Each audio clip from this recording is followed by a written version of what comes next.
What's up, CEOs? It's your girl, Shamel, with the Auto Dealer Business School, coming at you with another episode of Dear Shamel, where I, the Auto Dealer Doctor, gives you my advice based on my experience being an auto dealer. So, if you have any questions and you want to remain anonymous, you can email me at hello@autodealerbschool.com. That's hello@autodealerbforbusinessschool.com.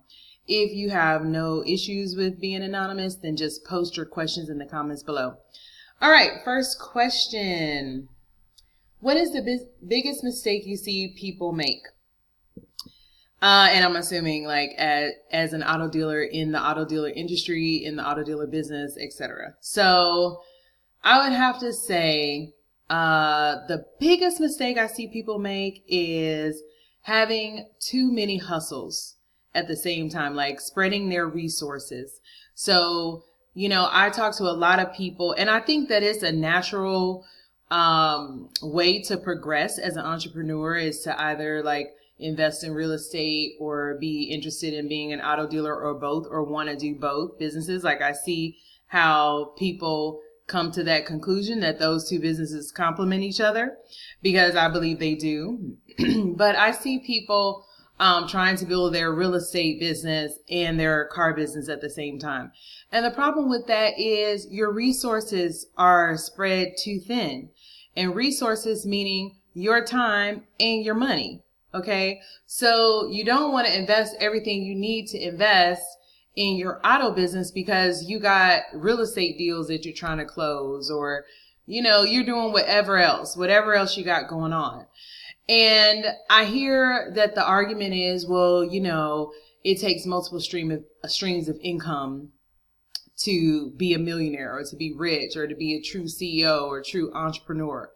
And while I think that's true, I think we got it wrong. It's multiple streams of income within the same industry or business, as you will.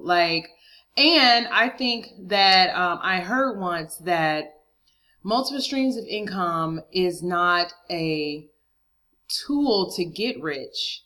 It is a tool of the rich, meaning you got to focus on one thing to make it work. Like this whole jack of all trades, a master of none. Master one thing. Choose what that one thing is going to be. Is it going to be the auto business? Whatever it's going to be, choose your lane. Slow down so you can speed up, okay? And then you can have more, you can experience more growth in the one thing that you're doing. And then as you're doing it, all these other things, come out of it. Like for instance, being an auto dealer, I talk about and I coach about multiple streams of income as an auto dealer. Okay, so it doesn't mean you have to be in a whole different industry to have multiple streams of income. There's multiple streams of income with your dealer's license. So I would have to say that that's probably the biggest mistake that people make, is spreading themselves too thin, having too many things going on, too many hustles, and married to all of them. You got to pick one and just devote your time to it and your resources to it. And understand that it is going to be trial and error for the most part. Now, hiring a coach, you can definitely eliminate a lot of the guesswork. Okay. But for the most part, you still just got to get in and get it going. So I don't have to say that's the biggest mistake. I think there are a lot of other mistakes. Like I think another mistake is wanting to know what are your next 20 steps specifically, and knowing exactly how much money you're going to spend doing this, and knowing and then also buying cars that you don't inspect. I have a million of them, I think.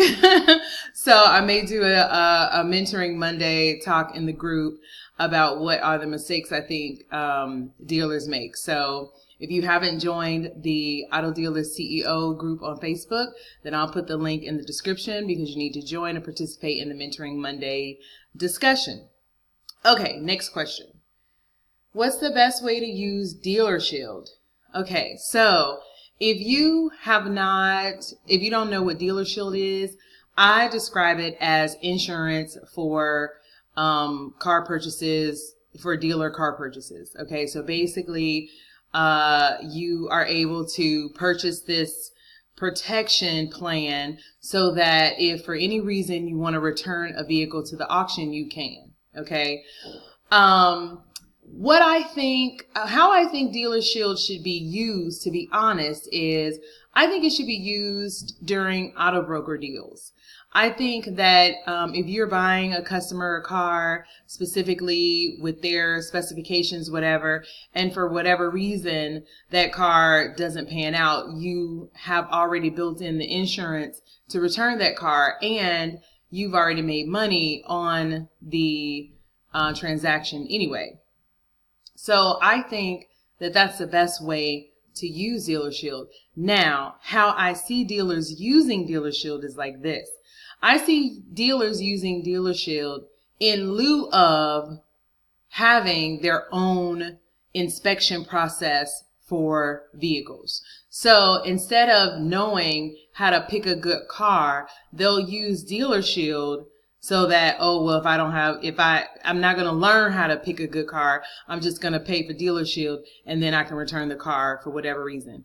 And that is killing their bottom line. Like, that's costing a lot of money. It's expensive because that's not what you should be using it for. That is not a good use of that policy. Okay.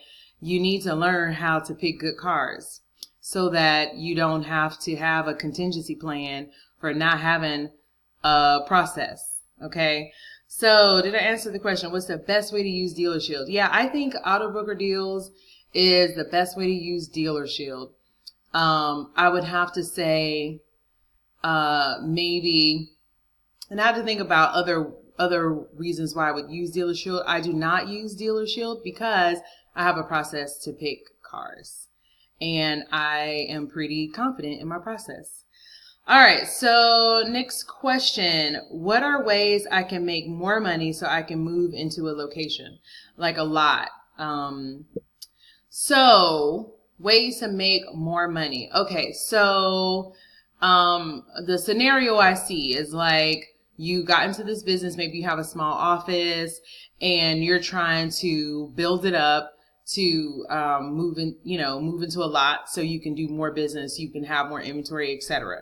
Right? But you're struggling with this initial part of buying and selling. So what are some ways I can make money? So the ways you can make money, okay, it takes money to make money. The first thing I would say is to invest in knowing, in knowledge, in education. Know how to buy quick selling cars that are high profit cars, okay? Because it's going to be a lot easier to get there making $1,500 profit on each car than it is to get there making $200 or $500 on a vehicle sale. All right. So that's the first thing, is to invest in some knowledge and some knowing. So you have a process to inspect cars and you know which cars are going to be your quick sellers and your high profit cars. That's number one. Number two, I would have to say, now that you have the knowledge of, what cars you're going to buy and which ones you're going to sell and how quickly you're going to sell them, then now it's time to market yourself as like, the auto broker where I can find a car for you. Now, the benefit of this is you don't have to have the inventory up front, so you don't have to invest money in the inventory. So if you don't have money for inventory, you can still have a car sale. You can still make a sale and make money, okay, and make good profit. All right, so if you need to have an auto broker process, then I do have a 10K auto broker plan. It's a class that teaches you how to auto broker for high profits, okay, and how to market yourself as an auto broker. So I would say that would be something else you can do. And you can build up enough money to buy inventory from brokering vehicles and then buy inventory. Now you know how to buy them. Now they're bringing high profit. So you're buying, you're selling, you're buying, you're selling, and you just keep doing that over and over. You stack 50% of what you make. You pay yourself and pay the business the other 50%. And probably within 6 months, you'll be in your location. Boom. All right. So hopefully that answered. Well, I do have one other thing I want to say about what are ways I can make money so I can move into a location. So if you don't have a license, okay, because that's for those who are licensed or who have auction access. But if that's not you, then the process for you might be to be a bird dog for a licensed dealer. And what a bird dog is somebody who finds deals to send to a dealer, and you get a cut of the profits. Like you get a referral fee basically. A lot less in profit, but a lot less work. Like you don't have to buy the car. You don't have to do any of that. All you have to do is attract the customer. And I am working on a bird dog class right now to teach people that process. So if you're interested in that, then you can shoot me a message down below, leave a comment. All right, so that is all for Dear Shamel, Ask the Auto Dealer Doctor for this episode. If you have questions and you want to remain anonymous, then you can shoot me an email at hello@autodealerbschool.com. That's hello@autodealerbforbusinessschool.com, or just leave your comment below. And I will see you next time. Bye.